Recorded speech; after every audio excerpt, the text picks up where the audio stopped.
Hi friends, welcome back to Anju's നാടൻ രുചികൾ. ഞാനിന്ന് വന്നിട്ടുള്ളത് ഒരു ബീഫ് കറിയുടെ റെസിപ്പി ആയിട്ടാണ്.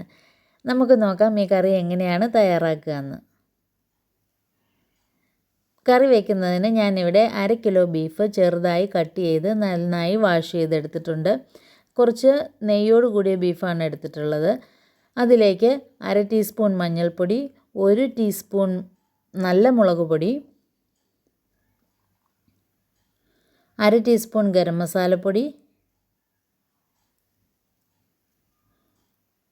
1 ടീസ്പൂൺ മല്ലിപ്പൊടി,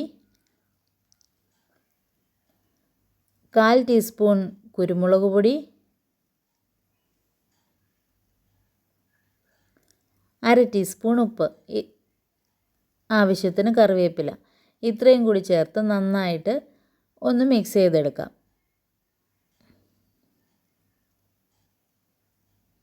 നിങ്ങൾക്ക് വേണമെങ്കിൽ ഇതൊരു 10-15 മിനിറ്റ് മസാല പിടിക്കുന്നതിനായിട്ട് വെക്കാം, മാരിനേറ്റ് ചെയ്ത് വെക്കാം. ഞാനിപ്പോൾ ചെയ്യുന്നില്ല. ഞാൻ മിക്സ് ചെയ്ത ഉടനെ തന്നെ വേവിക്കാൻ വെക്കുകയാണ്. ഇനി എമൗണ്ട് വളരെ കുറവുള്ളതുകൊണ്ട് തന്നെ ബീഫ് വെന്ത് വരാൻ കുറേ താമസം എടുക്കും. അപ്പോൾ ഇപ്പോൾ ഞാനൊരു 8 വിസിൽ അടിച്ചിട്ടുണ്ട്.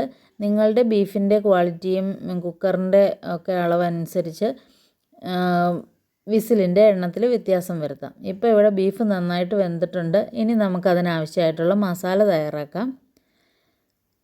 മസാല തയ്യാറാക്കാൻ പാനിലേക്ക് ഞാൻ വെളിച്ചെണ്ണയാണ് ഒഴിച്ചു കൊടുത്തിട്ടുള്ളത്. ഒരു 3 ടേബിൾ സ്പൂൺ വെളിച്ചെണ്ണ ഒഴിച്ചിട്ടുണ്ട്. ബീഫൊക്കെ തയ്യാറാക്കുമ്പോൾ വെളിച്ചെണ്ണയാണ് ഏറ്റവും ടേസ്റ്റ് നൽകുന്നത്. പിന്നെ അതിലേക്ക് 1/2 ടീസ്പൂൺ കടുക് ഇട്ട് പൊട്ടിച്ചിട്ടുണ്ട്. പിന്നെ ഞാൻ ആവശ്യമായ മസാലകൾ തയ്യാറാക്കാൻ ആവശ്യമായിട്ടുള്ള ഉള്ളിയെല്ലാം അരിഞ്ഞു വെച്ചിട്ടുണ്ട്. ഇനി നമുക്ക് ഓരോന്നോരോന്നായി ചേർത്ത് കൊടുക്കാം. തേങ്ങാക്കൊത്ത് ചേർത്ത് കൊടുക്കാം, കറിവേപ്പില ചേർത്ത് കൊടുക്കാം. പിന്നെ ഇതിലേക്ക് ഇഞ്ചിയും വെളുത്തുള്ളിയും ഞാൻ ചെറിയ പീസായിട്ട് കട്ട് ചെയ്തിട്ടാണ് ചേർക്കുന്നത്. നിങ്ങൾക്ക് ആവശ്യമെങ്കിൽ ചതച്ച് ചേർക്കാം. ചതച്ച് ചേർക്കുമ്പോൾ ഇപ്പോൾ ഞാൻ എടുത്തിരിക്കുന്ന എമൗണ്ടിൻ്റെ പകുതി അളവ് എടുത്താൽ മതി. അപ്പോൾ കൂടുതൽ ഫ്ലേവർ ഉണ്ടാവും ചതച്ച് ചേർക്കുമ്പോൾ. ചതച്ചോ ജിഞ്ചർ ഗാർലിക് പേസ്റ്റ് ചേർക്കുമ്പോഴോ കുറച്ച് എമൗണ്ട് ചേർത്താൽ മതി. ഇതിപ്പോൾ ഒരു കുടം വെളുത്തുള്ളിയുണ്ട്, ഒരു വലിയ കഷ്ണം ഇഞ്ചിയും ഞാൻ ചെറുതായി അരിഞ്ഞ് ചേർക്കുന്നുണ്ട്. ഇനി ഇഞ്ചിയുടെയും വെളുത്തുള്ളിയുടെയും പച്ചമണം മാറുന്നവരെ നന്നായിട്ടൊന്ന് വഴറ്റിയെടുക്കാം. അതിലേക്ക് 2 ചെറിയ പച്ചമുളക് ചെറുതായി അരിഞ്ഞ് ചേർത്ത് കൊടുക്കാം. ഇനി ഇതെല്ലാം ഒന്ന് വഴന്ന് വന്നു കഴിയുമ്പോൾ അതിലേക്ക് ചുവന്നുള്ളി ചേർത്ത് കൊടുക്കാം. ബീഫിന് ഏറ്റവും ടേസ്റ്റ് നൽകുന്നത് ചുവന്നുള്ളിയാണ്. അപ്പോൾ ഒരു 25ഓളം ചുവന്നുള്ളി ഞാനിവിടെ ചെറുതായി കട്ട് ചെയ്തത് ചേർത്ത് കൊടുക്കുകയാണ്. സവാള പോലെ തീരെ നൈസായിട്ട് കട്ട് ചെയ്തിട്ടില്ല, ചെറുതായിട്ടൊന്ന് കട്ട് ചെയ്തിട്ടേ ഉള്ളൂ. പിന്നെ ഉള്ളി വഴന്ന് വരുന്നതിനാവശ്യമായി ഒരു 1/4 ടീസ്പൂൺ ഉപ്പ് കൂടി ചേർത്ത് കൊടുക്കാം. ഉള്ളി പതുക്കെ ഒന്ന് വാടി വരുമ്പോൾ അതിലേക്ക് 2 ചെറിയ സവാള ചെറുതായി കട്ട് ചെയ്തത് ചേർത്ത് കൊടുക്കാം. ഇനി സവാള ചേർക്കുന്നില്ല എന്നുള്ളവർ ഉള്ളിയുടെ അളവിൽ കൂട്ടിയെടുത്താൽ മതി. ഇനി ഇത് നന്നായി ഒന്ന് വഴറ്റിയെടുക്കാം.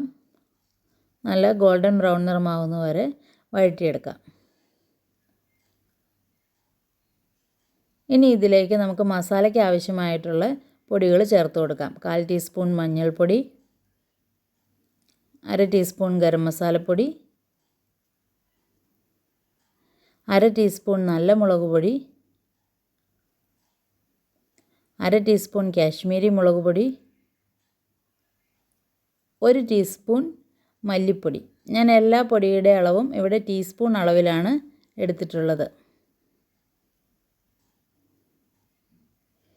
ഇനി പൊടികളുടെ എല്ലാം പച്ചമണം മാറുന്നത് വരെ നന്നായിട്ട് ഇളക്കി കൊടുക്കാം. അതിലേക്ക് 1/2 ടീസ്പൂൺ മീറ്റ് മസാലപ്പൊടി കൂടി ചേർത്തിട്ടുണ്ട്.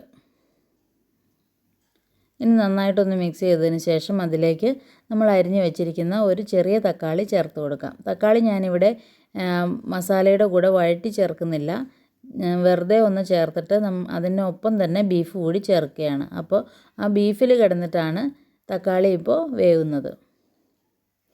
നിങ്ങൾക്ക് വേണമെങ്കിൽ ഉള്ളി വഴറ്റുന്ന സമയത്ത് തക്കാളി വഴറ്റിയും ചേർക്കാം. ബീഫ് വേവിച്ചപ്പോൾ വെള്ളം ചേർത്തിട്ടില്ല, ബീഫിൽ ഉള്ള വെള്ളം തന്നെ ഉപയോഗിച്ചാണ് ബീഫ് വെന്തിട്ടുള്ളത്. ഇനി നമുക്ക് കറിയിലേക്ക് ആവശ്യമായിട്ടുള്ള വെള്ളം ഈ സമയത്ത് ചേർത്ത് കൊടുക്കാം.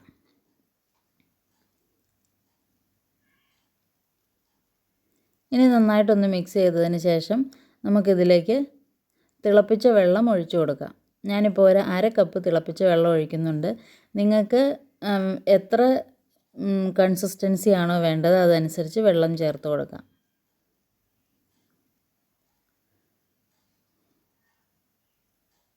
അര കപ്പ് ചൂടുവെള്ളവും കൂടി ചേർത്തിട്ട് വെള്ളം നന്നായി തിളയ്ക്കാൻ വേണ്ടി ഒരു 5 മിനിറ്റ് മൂടി വെച്ച് വേവിക്കാം.